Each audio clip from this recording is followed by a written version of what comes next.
Когда этот слон вышел из леса, люди были шокированы увиденным и пули побежали к нему. Несмотря на то, что во многих странах слоны находятся под защитой государства, они продолжают становиться жертвами браконьеров, охотящихся за их бивнями. Однако уложить слона непросто, и герой этого видео наглядное тому доказательство. К счастью для него, охотник совсем немного промахнулся, и пуля застряла в черепе животного, не нанеся вреда.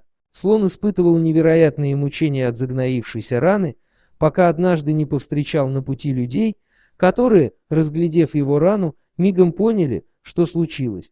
На помощь исполину прибыли ветеринары. Они сделали наркоз, рентген и, наконец, извлекли из головы пулю, доставившую ему столько страданий.